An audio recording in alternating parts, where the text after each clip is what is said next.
बिहारी जी किसी का उधार नहीं रखते। एक बार की बात है, वृंदावन में एक संत रहा करते थे। उनका नाम था कल्याण। वह बाके बिहारी जी के परम भक्त थे। एक बार उनके पास एक सेठ आया। था तो सेठ, लेकिन कुछ समय से उसका व्यापार ठीक से नहीं चल रहा था। उसको व्यापार में बहुत नुकसान हो रहा था।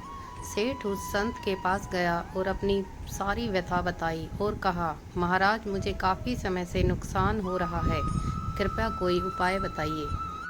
संत ने कहा, सेठ जी, अगर मैं कोई उपाय जानता तो आपको अवश्य बता देता, लेकिन मैं ऐसी कोई विद्या नहीं जानता जिससे आपके व्यापार के नुकसान को मुनाफे में बदल सकूं। यह मेरे बस में नहीं है।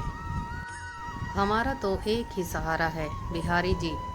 इतनी सी बात हो पाई थी कि बिहारी जी के मंदिर खुलने का समय हो गया।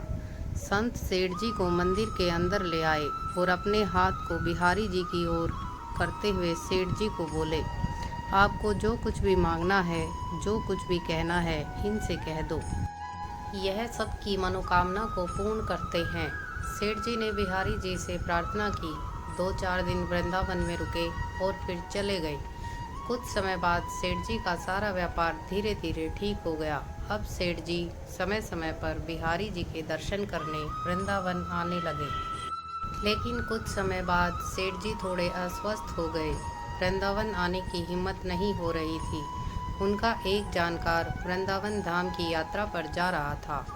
इस बात को जानकर सेठ जी को बहुत प्रसन्नता हुई। सेठ जी ने उससे कुछ पैसे दिए और कहा कि यह धन तुम बिहारी जी की सेवा में लगा देना, उनको पोशाक धारण करवा देना। जानकार जब वृंदावन आया तो उसने सेठ जी के कहे अनुसार बिहारी जी के लिए पोशाक बनवाई और उनको भोग भी लगवाया। लेकिन इन सब व्यवस्था में थोड़ा धन अधिक खर्च हो गया। उस जानकार ने सोचा, चलो कोई बात नहीं, थोड़ी सेवा बिहारी जी की हमसे भी हो जाए। अब जब मंदिर बंद हुआ तो बिहारी जी रात को सेठ जी के सपने में आए।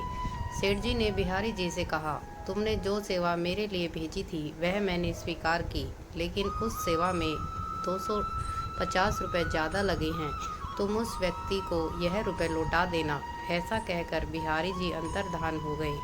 सेठ जी की जब सुबह आंख खुली तो वे बिहारी जी की लीला देखकर आश्चर्यचकित रह गए।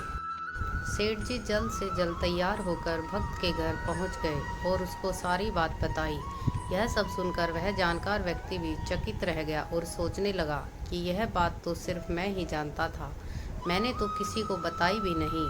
सेठ जी ने उसको 250 रुपये दिए और कहा, मेरे सपने में बिहारी जी आए थे, उन्होंने ही मुझे यह सब बताया है। यह सब सुनकर वह जानकार भी खुशी से मुस्कुराने लगा और बोला, जय हो बिहारी जी की।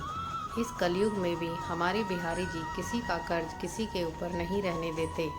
जो एक बार इनकी शरण ले लेता है तो उसे किसी दूसरे से कुछ भी मांगना नहीं पड़ता, सब कुछ अपने आप ही मिल जाता है। बोलो श्री वृंदावन बिहारी लाल की जय।